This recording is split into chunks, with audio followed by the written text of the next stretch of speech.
after 20 years. The cop moved along the street, looking strong and important. This was the way he always moved. He was not thinking of how he looked. There were few people on the street to see him. It was only about 10 at night, but it was cold, and there was a wind with a little rain in it. He stopped at doors as he walked along, trying each door to be sure that it was closed for the night. Now and then he turned and looked up and down the street. He was a fine looking cop, watchful, guarding the peace. People in this part of the city went home early. Now and then you might see the lights of a shop or a small restaurant, but most of the doors belonged to business places that had been closed hours ago. Then the cop suddenly slowed his walk. Near the door of a dark-ended shop, a man was standing. As the cop walked towards him, the man spoke quickly. "It's all right, officer," he said. "I'm waiting for a friend. 20 years ago we agreed to meet here tonight. It sounds strange to you, doesn't it? I'll explain if you want to be sure that everything is all right. About 20 years ago there was a restaurant where this shop stands. Big Joe Brady's restaurant. It was here until 5 years ago," said the cop. The man near the door had a colorless square face with bright eyes and a little white mark near his right eye. He had a large jewel in his necktie. "20 years ago tonight," said the man, "I had dinner here with Jimmy Wells. He was my best friend and the best fellow in the world.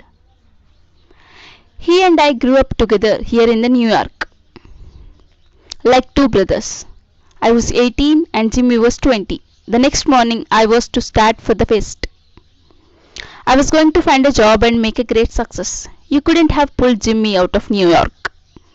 He thought it was the only place on earth. We agreed that night that we would meet here again in 20 years. We thought that in 20 years we would know what kind of men we were and what future waited for us." "It sounds interesting," said the cop. "A long time between meetings, it seems to me. Have you heard from your friends since you went west?"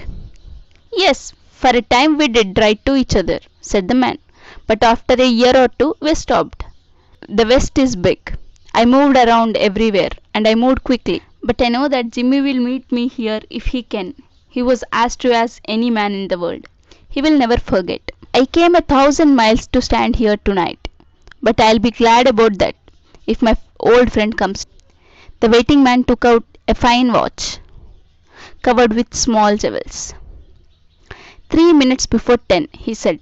"It was 10 that night when we said goodbye here at the restaurant door." "You were successful in the West, weren't you?" asked the cop. "I surely was. I hope Jimmy has done half as well. He was a slow mover.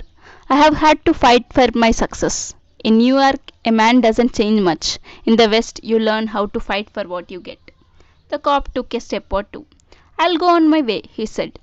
"I hope your friend comes all right. If he isn't here at 10, are you going to leave?"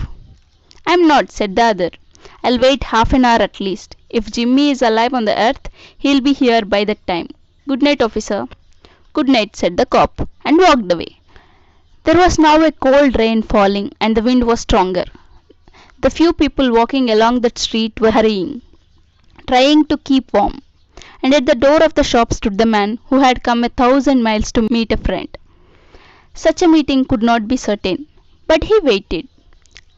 About 20 minutes he waited, and then a tall man in a long coat came hurrying across the street. He went directly to the waiting man. "Is that you, Bob?" he asked doubtfully. "Is that you, Jimmy Wells?" cried the man at the door. The new man took the other man's hand in his. "It's Bob. It surely is. I was certain I would find you here if you were still alive. 20 years is a long time. The old restaurant is gone, Bob. I wish it were here, so that we could have another dinner in it. Has the West been good to you?" "It gave me everything I asked for. You have changed, Jimmy. I never thought you were so tall. Oh, I grew a little after I was 20. Are you doing well in New York, Jimmy?" "Well enough. I work for the city. Come on, Bob. We'll go to a place I know and have a good long talk about old times." The two men started along the street, arm in arm. The man from the West was beginning to tell the story of his life. The other, with his coat up to his ears, listened with interest. At the corner stood a shop bright with electric lights. When they came near, each turned to look at the other's face. The man from the west stopped suddenly and pulled his arm away. "You're not Jimmy Wells," he said. "20 years is a long time, but not long enough to change the shape of a man's nose." "It sometimes changes a good man into a bad one," said the tall man. "You have been under arrest for 10 minutes, Bob. Chicago cops thought you might be coming to New York. They told us to watch for you.